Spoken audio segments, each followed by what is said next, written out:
Record button is on. Ladies and gentlemen, it's my pleasure to introduce you today for this interview, Mr. John Hodul, who is working towards being Dr. John Hodul, if I'm not mistaken. Yep, someday, hopefully.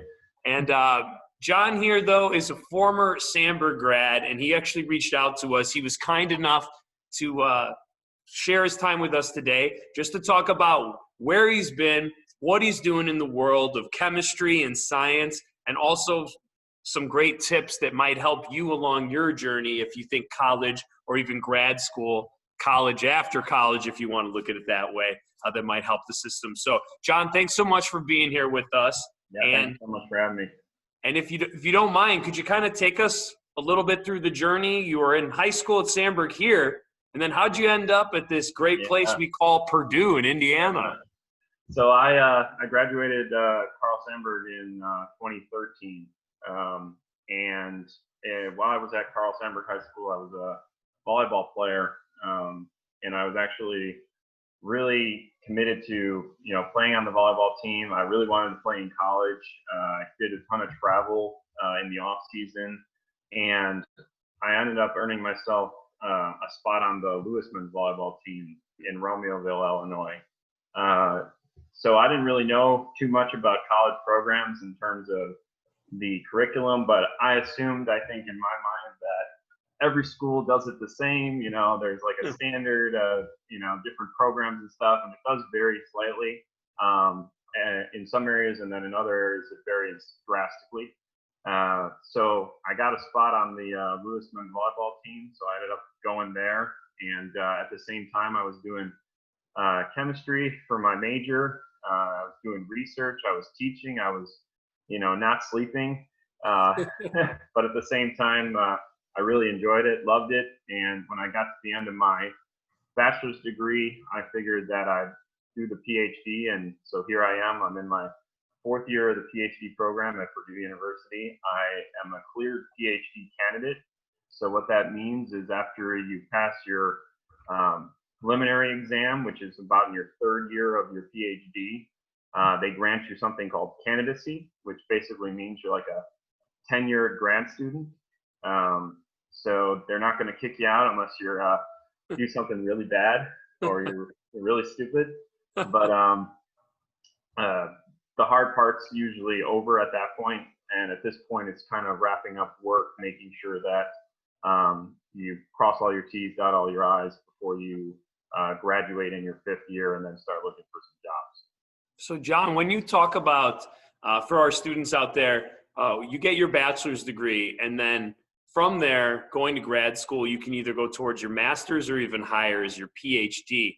What does it take in order to get a PhD in, like, say, chemistry? Is that something where you have to do research and papers? Is you have to teach classes? What does that kind of look like? Yeah, so when you're, I guess a better background answer would be when you're in your bachelor's, you're taking courses for credit, and you're kind of still learning the fundamentals of chemistry. When you go for an advanced degree, whether it be master's or PhD, you're trying to kind of push the boundaries of what's already learned. So that's what research actually is kind of learning or pushing the boundaries of what actually has been done, and providing new science and new areas of exploration. In order to go from a bachelor's to an advanced degree, whether it be, say, master's or PhD, there's a couple of options you have when you're making that decision. First off, the PhD, I think Dr. Overts discussed it previously in another video, is it's a paid stipend. So they're paying you to come in and do research for the university as you get your degree. And you still do take courses, but usually you're only taking maybe 6 courses max. And they're usually highly specialized courses in what you're doing to give you kind of the more advanced skills to perform your research. Also, you'll be teaching. So you're going to have to teach courses of general chemistry and organic chemistry, which is usually at the undergraduate level. But you're primarily being a researcher. Now, if you want to do a master's, which is By the way, a PhD afterwards is usually about 5 years additional after the bachelor's. If you want to do a master's, which is only roughly 2 years after the bachelor's, that is not paid for. So it gave me a lot of incentive to get something that was paid for because I didn't want to keep paying for college. Yeah. So that was pretty much my motivation of doing the PhD versus the master's. But with that being said, getting into a PhD program is a lot more difficult. Anything that's usually paid for versus you paying is a lot more difficult to get into. So you have to take something called the GRE, or Graduate Records Examination. And a lot of programs require it. It's kind of like an advanced ACT or SAT, where you have to clear that test in order to get into the program. And then once you're in the program, they usually have you take entrance exams. Some schools have cumulative exams, like Purdue does, where there's like 5 exams that you need to pass and so much time. And other ones have specialty placement exams that allow you to say, hey, I'm not really good at this specific subject. I need to go back up and brush up on this before I can proceed for the rest of my PhD. Wow. All right. Thank you. That was great to kind of see the steps. I don't know if students, they hear these terms, but sometimes they don't know like how long it takes and what the opportunities. So to get your PhD, you're doing research. And I think that's a great segue into what is it you're doing right now that eventually will lead you to getting some of your research published out there and eventually get your PhD. Yeah, so to answer that question, I think it's important to note that there's many disciplines of chemistry, and a lot of subcategories that you can go into after your bachelor's. The bachelor's is kind of giving you that initial taste of all the different places or categories in chemistry. So usually come in, you take general chemistry, that's just kind of brushing up on introductory chemistry. But then there's different chemistries within chemistry. So you can do organic chemistry, which is a lot of like, you're dealing with carbon or you're making molecules. You're doing synthetic chemistry. That all falls under organic chemistry. And then there's also inorganic chemistry when you're dealing with like metals, or even subcategories of catalysis go into inorganic chemistry. You could do analytical. How do we actually know what our chemistry is doing? We need to be able to analyze it or characterize it. So that's analytical chemistry. You could do P-chemistry. You could design models that better predict how our chemistry works, or can explain certain phenomena that we're consistently seeing. And then there's also materials chemistry. So things like polymers, or zeolites or perovskites, or nanoparticles that have unique properties, and we want to study these properties to get ultimate effects of what they can do for us in terms of application space. So there's a lot of different disciplines. Oh, and another one is biochemistry. So it's kind of how do we create drugs that can go into the body, and will they have other effects on the body? It's kind of tying organic chemistry into it, but at the same time, you need to know your bio. So it's like all these different disciplines of chemistry that you can potentially go in and sort of become more of a specialist on. So I specifically chose the field of materials chemistry. I really enjoyed the fact of always having an end application. So whether it's an industry creating a final product that they can market or sell, I always wanted to be the guy who could work on those applications and really know everything down to like the molecular level, literally. But so I'm working on a bunch of projects that fall under 2 categories. But again, it's kind of just diving into subcategories again. You'll notice a lot in academia, the further you go, the less you know, is what people typically say. Is it's kind of like a hierarchy. Is like once you get to the top, you know a lot about a little. So I'm in the realm of materials and polymers, and basically what I'm doing is I'm designing interior sensors to detect gases that could potentially be toxic or deleterious to humans in interior spaces.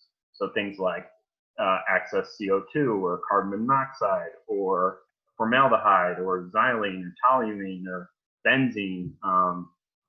A lot of these materials are in actually the coatings and stuff that's actually in our house, or polishes on wood, that over time can actually leach out of the materials, and you can be breathing those materials in. So it's important that you have a sensor that you can monitor those specific things. Another one is flammable refrigerants. So a lot of flammable refrigerants are used in cooling or AC units. Well, you have a leak, that's flammable. And if someone lights a match and everybody goes boom, it's not a safe condition for people to live in.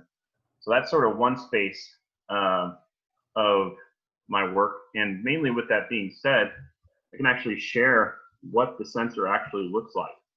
Cool. And how we actually approach these problems. So with like my carbon monoxide detector in my house, someone had to figure out a specific material that would be allowed to somehow let it know that it's there, that it exists. Right. And actually, there's a lot of research still going on in that area, because there's a lot of interference with other gases or analytes that could actually be present. And though the sensor is picking up carbon monoxide, it could give false positive readings with other analytes that could be present.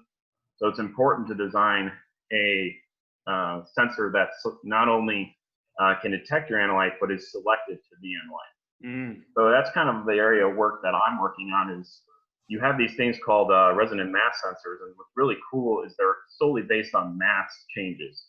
So when something absorbs down to the surface of the resonator, it changes the mass on the surface of the resonator, and it can pick up said mass and give a response. So what's really cool about that is these things are only maybe the size of 1 or 2 millimeters, and you can control the surface chemistry on each of the resonators that allows you to interact with a said analyte in the interior space. So it's really a powerful method and a powerful tool.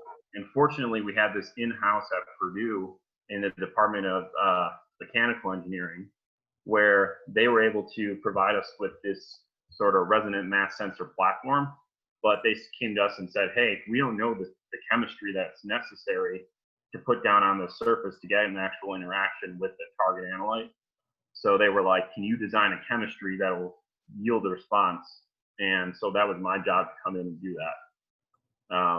And we had a lot of success with that, and we were able to detect a whole variety of gases selectively. Wow. So if I could take a step backwards and look at you in the lab working on this, is this something that is under a microscope? Is this something that you're mixing liquids and drying? How does one even start where these guys from mechanical engineering say, John, this is what I need, and then you go, great, there's no recipe in grandma's book to make this. Where does one begin? Well, there are recipes to make it. It's just, will that recipe work for what your application is doing? Okay. Is the important thing. And another thing is always to consider keep it simple. So people love materials that are processable, that where you can make them in sort of an ink and print them and then dry them and they're good to go. They don't want to have to come in and do complex organic synthesis to get something to work consistently every single time. They're looking for something that's quick and easy that they can put down and gives them reliable results every single time. So it's kind of keeping those two things in mind when you go in there. Again, there's a lot of chemical intuition that goes into it that you gain over the course of your bachelor's and your PhD that allows you to go in and fulfill that application space. Wow. So you saying like trying to keep it simple, even though you're technically a chemist, that sounded like engineering though. The fact that you're trying to solve a problem and keep it simple at the same time. Yeah. So even though I'm technically getting a PhD in chemistry, the group I'm in is a chemical engineering group.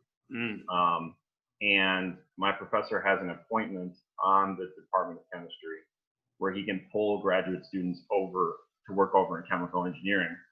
And me being at Purdue, I was like, well, Purdue's got a really nice engineering program. I'm sure could learn a lot over there. And what makes Purdue really great in terms of their engineering programs is they are very interdisciplinary. So I felt like I could learn a whole lot more working with some engineers and expanding my skills versus becoming sort of very narrow in my approach. It's a great point. I was reading a book called Range, and it talks about that. Bringing people from different disciplines together sometimes creates some of the best output because, as you said, you get so narrow-minded, not on purpose, but you focus so much that it's sometimes hard to see other outside ideas. So that's great that you have that opportunity. Do you feel like interdisciplinary interaction is something like that Purdue is exceptionally good at, or do you think a lot of other universities try to do that as well? Or maybe you don't know that answer. I can't really speak for other universities, but Purdue specifically does. The only thing I must say is, like, you won't go too drastically out of your discipline. It's not like I went in there and physically worked on these sensors, designing the boards and everything. That was somebody else's PhD from mechanical engineering. Sure. And you reference them and you give them credit, obviously.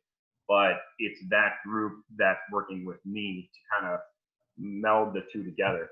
And more gets accomplished. More will always get accomplished when you have more people, right? Than you trying to figure it out all by yourself. You may know a lot about one thing, but until you get the perspective of somebody who's in a completely different discipline, I think you can't really grow as much. No, well said. That's great. So if we could be a fly on a wall, hopefully flies survive in your lab. What is it? I think students trying to put themselves in your shoes. What does a day at the lab look like to you? Are you on computers? Are you on instruments? I had the pleasure of getting to watch your lab group's YouTube kind of tour of the different things. But for your day, what does it look like for you? Yeah, so typically, I'm going to talk just in terms of pre-COVID, what it existed like. But mainly it was, you get into the lab around 8 or 9 in the morning, which some people get in earlier, some people get in later. Depends on your group dynamic and the culture of the lab. But in our lab, that's usually when people start turning in. Everyone has different ways of approaching their workload. Mine is, I usually sit on the computer for about an hour and a half to 2 hours and just read about the chemistry that's happening out there, trying to learn more, trying to brush up on my fundamentals still. There's always something I don't know, and I'm trying to continuously try to learn. Then I usually go to our lab. Our lab's located on the second story, so it's a little bit further from the office. I walk upstairs, and usually I have a plan in terms of what syntheses I want to approach for the day. And I go in the lab and I try them. A lot of the stuff I'm doing is process chemistry. So I'm trying to get it dissolved into an ink solution, get it maybe deposited on a surface a certain way. And then the other side of it is like the old school synthesis where I could go in with my reaction flask, set up a reaction, see how long it's supposed to go, and then work up the reaction and get a product. After you get your product, whatever that product may be, you usually go over and characterize product in different buildings across campus. Some of them are located in-house, but others you got to go out and bring up the big guns or big toys. When you mean characterize, what exactly are you meaning? Yeah, so by characterize, it's the way of telling you what you got. So you could say I went into the lab and made this. How do you really know you made it? Yeah. And usually you're using tools like spectroscopy, which is using light to determine what you have. Another one is you're using magnetism. So you go in and you use something called a nuclear magnetic resonance, which is a fancy term for saying it's like when you go and take an MRI of yourself. It's like taking an MRI of a molecule. And you're basically vibrating the molecule and knocking it off axis with a magnet, and you're measuring the time it takes for it to come back into its original plane. what that allows you to do is it allows you to tell how the molecules or atoms in the molecule see each other. And it's a really neat way. Another one is mass spectroscopy, where they shoot up like a high power photon at a molecule and shatter it into a million pieces. And then you could tell by the mass pieces, if you weigh them all together, that they're going to have some mass. So it's going to tell you what you originally had. And, you know, law of conservation of matter, right? It's whether you have pieces or one big piece, it all weighs the same. So it's really fascinating stuff. And there's, you know, people have really had some great ingenuity in terms of how to characterize and how to actually figure out what you have throughout history. And I think people sometimes take it for granted, like how smart some of these people were in terms of figuring out how to know what they had consistently. Yeah. So you went and you characterized, and say you cooked up a solution that you're eventually going to make into an ink. You've got it. You're good. You're feeling confident that what you made is really what you have. Then what's the next step from there? Then usually we're ready to process it and get more into like the actual sensor tests themselves. So I'll usually meet up with a mechanical engineer and I'll say I want to run a test. And he'll tell me, okay, here's your board of resonators. I want you to deposit so much material on the surface.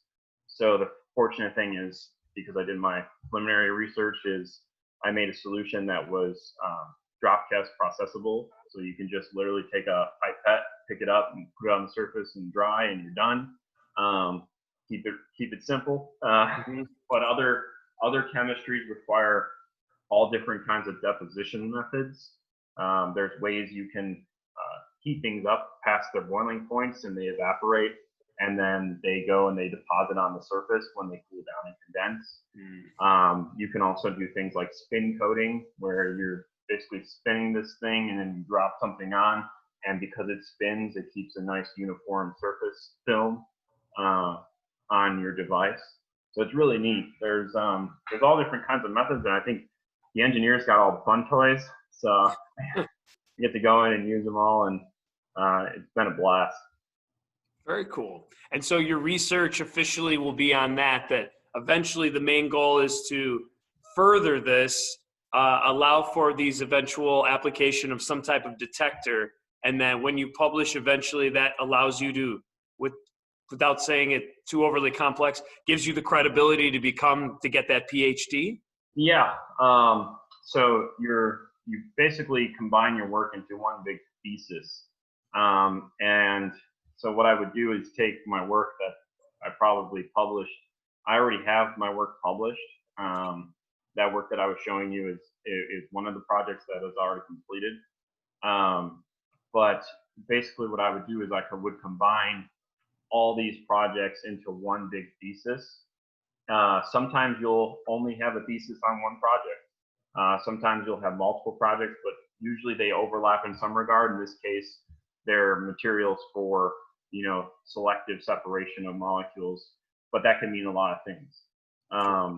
So another project that I'm working on, right, is making a selective polymeric membrane in the aqueous phase to basically take out water toxins. And there's all different kinds of applications in that area. And we collaborated with the University of Notre Dame through that work as well. But that's another project that when that one finishes up, right, it'll all tie into that same space of polymers and materials, and we're using them for different applications. Wow. All right. Well, thank you for taking us through kind of the day in that, and I think it just really brings to life, like, what would I look like if I was in that position? So if I could ask you then, because I want to be wary of your time too, you're a busy man, but as far as like suggestions, tips, anything like that for our students, are there any things you're like, man, I wish I would have known that, or I am glad I know this? Well, I think the main thing is, if you're in high school chemistry now, get more involved, I think, outside of the classroom too, in applying what chemistry you know. It doesn't hurt to have your own like projects at home, as long as they're safe. Yeah.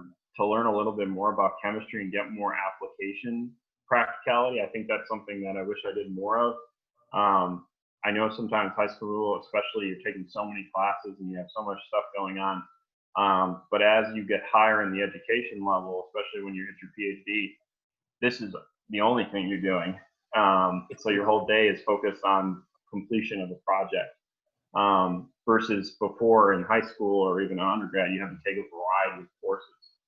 So I think in terms of if you're sitting there now and as a high schooler, take advantage of, whatever it may be. It may not be chemistry, right? It could be maybe you're a fan of biology or you're a fan of some other STEM related field. Take advantage of the resources that you have and try to learn as much as you can every day and just try to really just build up a good foundation. Because in terms of your bachelor's, what you really want to do is you want to be able to get through your bachelor's efficiently. And there's always going to be subjects that are more difficult than others for you. And that could be partly because you're not good at them, or it could be partly you're not really interested. For me, I didn't really care much for bio. Surprisingly, I lived with two people who are biochemists who know all about peptide design and protein, design, and I don't know anything they're talking about. It sounds cool, but you got to find really what's working for you, and get through all those other classes and courses, that you are a struggle. Don't feel bad asking for help. I had to get tutored in calculus because I was not very good at calculus, but I feel fine admitting that. I think if I didn't get that help, I wouldn't be able to solve certain calculus problems later on that helped me later in my career. But I think in your bachelor's, try to get good grades. I think if you're looking in terms of getting into graduate school, they usually look above a 3.3. And that depends on what graduate school you want to go into. I guess one thing I didn't mention is there's different tiers of graduate school. Okay. So there are universities that range from R1 to R3. What R1 means research one, where their top priority is performing research, and the professors that are there want to publish and do research. And contribute to science. And so Purdue University would be an example of like an R1 school. Usually most Big Ten schools are R1s. If you're thinking about R2, it's kind of like we kind of do some research, but we also focus a lot on teaching. A school like that would be like, for example, like Ball State is one of those sort of tweener schools where they do some research and they also do a lot of teaching focus. Butler's another one. And then there's also R3 schools, which are more like my undergrad, Lewis University, which is more like they're completely teaching focused. It's not that I didn't get the opportunity to do research. It's just they don't have as many resources in terms of the research area. They're more focused on how well can we teach you this subject area. So you'll learn a ton, but just realize that when you're prepping for the next stage, you may not get the same, you may not look the same, I guess is a better term, to those graduate schools. So they might go, hey, this person came from an R1, had great grades, had research experience. We're going to value that higher than somebody who had great grades, research experience in an R3. I didn't know that.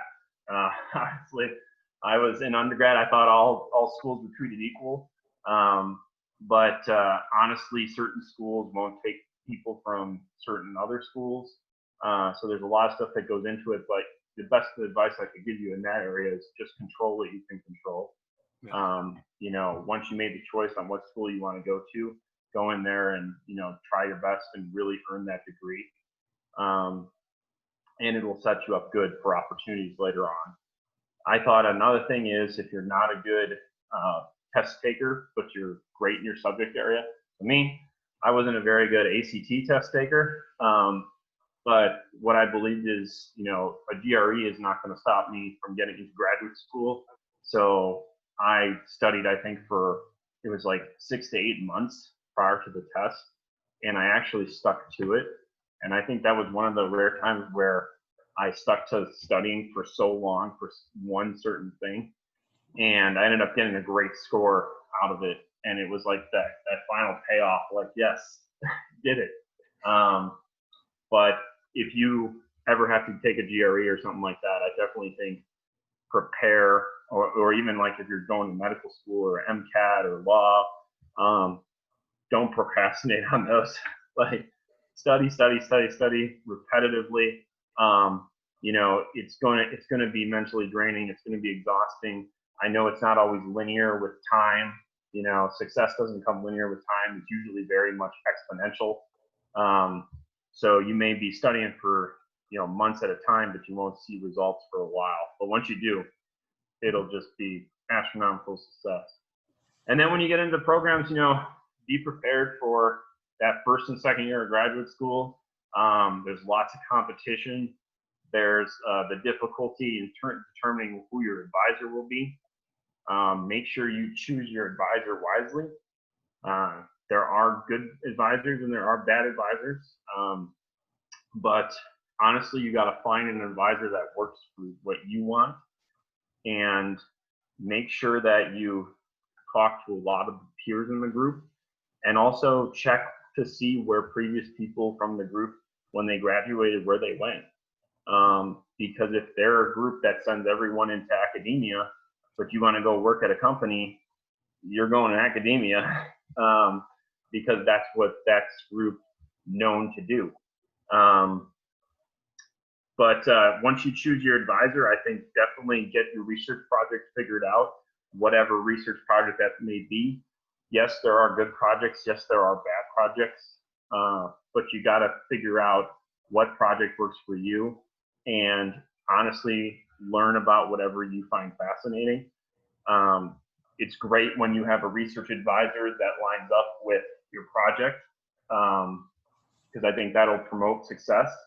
You may have a great research advisor and maybe you're not as interested. That's okay.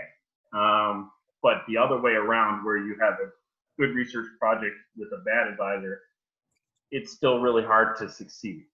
You would definitely would value the research advisor over your project, because projects can change, things can happen, but your research advisor will always be at the forefront of what you're doing.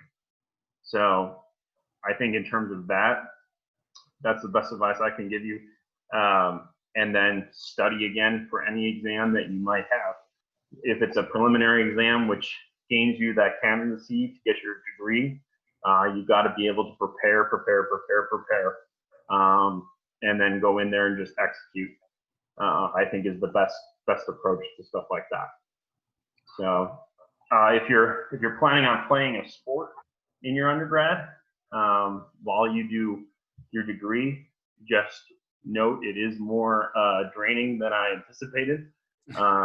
I think doing chemistry while playing Division I volleyball on a team that was, you know, nationally recognized in 2015 when we played in the national championship. No one really knows that after we got back from the national championship, you know, everyone else went to party and I went to the chem lab. I still had an organic final to take, and I also had some research to catch up on. So it's a different perspective. Definitely doing a STEM related program while you're a college athlete. But I think, you know, if you put your heart and soul into it, I think both can work to your benefit. I thought the program at Lewis especially was a program that required such a high standard in terms of everything that I did. So it really brought out the best qualities, and it didn't leave me any time for the qualities that were bad. So I honestly think that's the best advice I can provide is, you know, whatever path you take, really embrace it. Thank you. No, John, your time and your knowledge has been so invaluable. We really appreciate it. You make us proud, Eagle proud over here. Right on. But I really appreciate it, and I think others hearing this can gain so much just from understanding the process of going through college, and also a lot of great tips, but also the cool world of chemistry and how many different angles there are, and how you enjoyed looking at it through what can I do that it can eventually, I can see it produced in changing the world. And I think that's a great way for people to think, what is it in the end that will make me feel rewarded for my work? So again, we just want to really thank you for your time. And I think you've inspired some future chemists from this. So thanks, man. I hope so. I hope to hear a lot of publications in the future. Thank you for alumni. Well, thank you again. I'm going to hit the unrecord button at this time.